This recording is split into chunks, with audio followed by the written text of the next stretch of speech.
also took time to ask questions and seek clarifications on technical issues in order to relay appropriate information about TB. For GRTS News, I am Abdullah Baji. A center of excellence building skills and smiles and amid every important state-of-the-art facility critical to tourism studies exemplifies the new outlook of the Gambia Tourism and Hospitality Institute in Kanifing. The institute is designed to be a leading center for tourism studies in the sub-region. Bramajata reports the inauguration of the center is expected to inject fresh impetus in the tourism sector.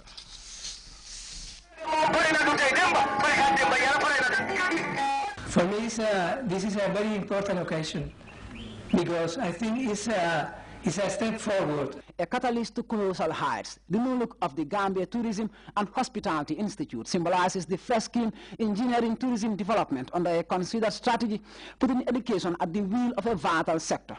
This institute now offers more than 100 specialities in hotel, travel and hospitality studies. I think that in our offer of new courses, we will offer over 150 positions in the industry, not just the traditional waiters and cooks and all of this, that is very important, but also we will provide training in the areas of events, in the areas of farming, in the areas of sports, in the area of entertainment, because we want to provide the industry every single position that is there. We will have people capable of doing it and do it properly. That's Jose Cardenas, the new Director General of an establishment promoting excellence towards the building of a viable tourism industry in the Gambia. For the man steering affairs at the GTHI, all that matters is a better future for the Institute, grooming skilled professionals he believes will lead the way in repositioning the status of Destination Gambia. A moment to take hold of bright prospects, UTG Vice Chancellor Professor Mamadou Ka, who also doubles as the chairman of the GTHI Board of Directors, perceives a shower of opportunities unfolding for young people in the country. It is not enough just to have a university. The university must be complemented by diverse tertiary institutions that will provide the different skills, nurturing the unique creativity and talent that is embedded amongst our youths. Education Minister Fatou Lamin Faye probably coined the most fitting picture of transformation, taking tourism studies to the skies. By saying that the long and arduous struggles, sleepless nights and hard work are finally rewarded. Today, the Gambia Tourism and Hospitality Institute is to be truly recognized as an institute of professional education and development in the tourism and hospitality circle. It will now become part and parcel of the big league of higher education institutions of tourism and hospitality in the world. Maturing to completion, the outlook of the GTHI stems from endeavors which took real effect in 2009, spurring immense investment in buildings, equipment and technical support, with due emphasis from the highest platform in the sector. Contractors delivered in good time, unveiling enviable designs of several facilities such as a state-of-the-art hall and laundromat, kitchens as well as an ultra-modern bar and restaurant with everything from thematic cafes to pastry shops. What an immense privilege to be present at this great beginning. That is the inauguration of what has instantly become one of the Gambia's finest hotel institute. Today, we again express our appreciation to the President of the Republic, His Excellency, Professor Dr. Alhaji Yaya Eje Jame. A strategic Spanish cooperation gave unyielding energy to changes at the tourism establishment. In close consultation with the Gambian authorities, it was decided that this sector would be education, specifically professional and labor training for the youth. We aimed at increasing opportunities of employment and improving the capacities of young people to enter into the labor market. Today, the Gambia Tourism and Hospitality Institute is a giant edifice displaying the exceptional needs being fashioned to elevate the industry to world-class standards. Today is indeed a historic moment in the annals of tourism development in our country. But it is also another momentous day in the history of educational development, this time bordering on the tourism and hospitality sector. As we all reckon, tourism constitutes one of the most important pillars of our national development agenda. contributing between 12 to 16% of GDP, and employing well over 100,000 Gambians, both directly and indirectly.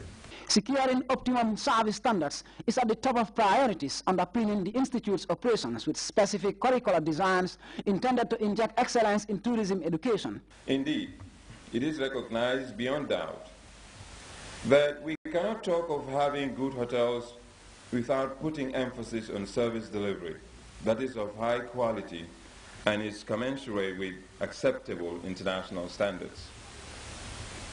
If the Smiling Coast is to remain highly competitive as a tourism destination, then it is incumbent on us to ensure that the services we deliver at our hotels and other tourism-related establishments are of the highest standards. The gains of the highest employer could be seen on upside with GTHI looking to groom a great mass of skilled professionals to tackle service delivery in a critical industry, caught in competition on a daily basis. The Institute is being lined up with the university, giving an automatic ticket to HND graduates to pursue undergraduate programs at the University of the Gambia. I am also happy to note that the Institute will be aligned with the University of the Gambia in such a way that graduates of the institution with an HND will be able to gain entry into the UTG to do a bachelor's degree in tourism and hospitality. A tour of the spanking new grounds and structures quickly followed after the official inauguration, taking authorities to every part of the establishment. In the classroom, students were advised to make the most of the remarkable opportunity to become proficient experts in tourism. Inauguration could just be the first and easiest step in a passage seeking to make the most of the Premium Institute to raise the profile of the Smiling Coast. Ibrahim Ajata, GRTS. And that report there by Ibrahim Ajata takes us to our first break. We'll be back with the international news.